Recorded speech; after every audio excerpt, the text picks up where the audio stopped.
don't know about you, but I am a huge K-pop fan. Like, seriously, I can't get enough of K-pop. It got me wondering, what would it be like to be in a K-pop group? This is pretty cool, but it's all just editing. So how are real K-pop stars actually made? The answer might shock you.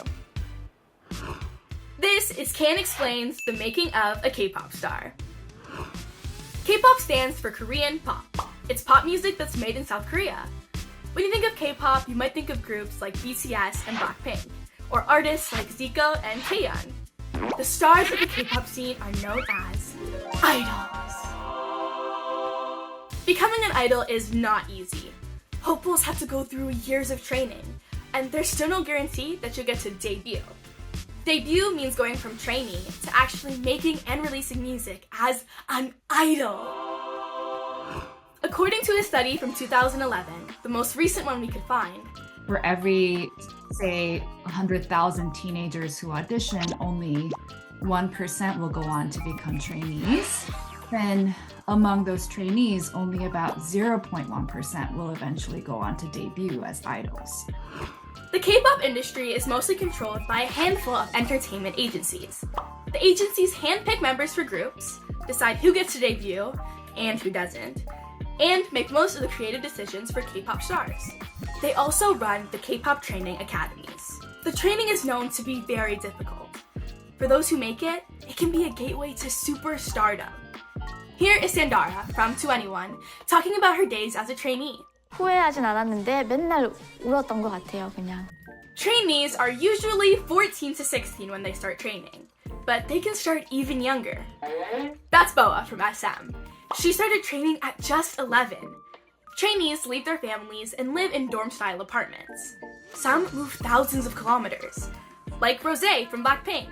She left Australia to train in South Korea at age 16. Training goes all day, sometimes up to 12 or 14 hours. That's like if you did a whole school day twice. Many trainees drop out of school. They learn to sing, rap, dance, act, and perform at extremely high levels. They also take language classes. Trainees must follow strict rules, like no dating, no leaving without permission, and limits on communication with parents and outside friends. There are also beauty standards. Trainees and idols have been open about being on really strict diets to stay skinny, and the K-pop look includes a pale skin, a small pointed nose, and a V-shaped chin.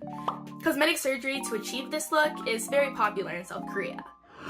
It seems worth all that sacrifice at the time, but of course it does come at a cost, and I think that people are trying to reckon with that. Here's former K-pop idol Wei of Crayon Pop talking about the challenges of training and the stress of the K-pop idol lifestyle on a popular YouTube channel called Asian Boss in 2019. 정말 많은 분들이 원하는 거에 대해서 제가 알고는 있어요. 그들이 너무 좋은 면만 보여지는 경우가 많잖아요. 뒤에서 근데 희생해야 될 것들, 해야 할 것들이 너무나 많거든요. Training to be an idol is not a hobby. It's a full-time job, except most trainees don't get paid. K-pop trainees can go into debt to the companies that train them. Agencies and academies have been accused of overworking and even abusing their young trainees. And if a trainee does get to debut, the agencies often lock their idols in year-long contracts that many have called unfair. Most recently, South Korea did pass a bill trying to protect underage K-pop trainees, and it's called the Popular Culture and Arts Industry Development Act, also known as the Lee Crisis Prevention Act. The act is named for this guy, Lee Sung-gi. Lee Sung-gi and his situation. Lee is a big star in Korea.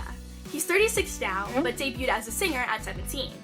In December 2022, Lee's legal battle with his former agency, Hook Entertainment, became public.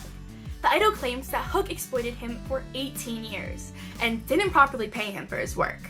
If it becomes law, the new bill would lower the maximum number of hours that trainees and idols can work, put more rules in place to fairly pay performers for their work, aim to stop excessive physical appearance management, like bullying and forcing restrictive diets, and ban underage performers from dropping out of school. The industry has been seeing some change from the inside too. More K-pop idols have been opening up about the challenges of their lifestyle. Like this guy, Juhani.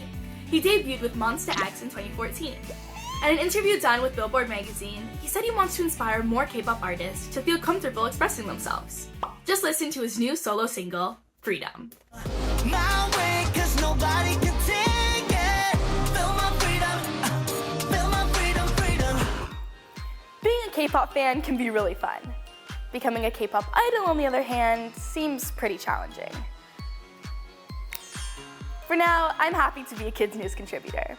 I'm Anara Aline. Thanks for watching.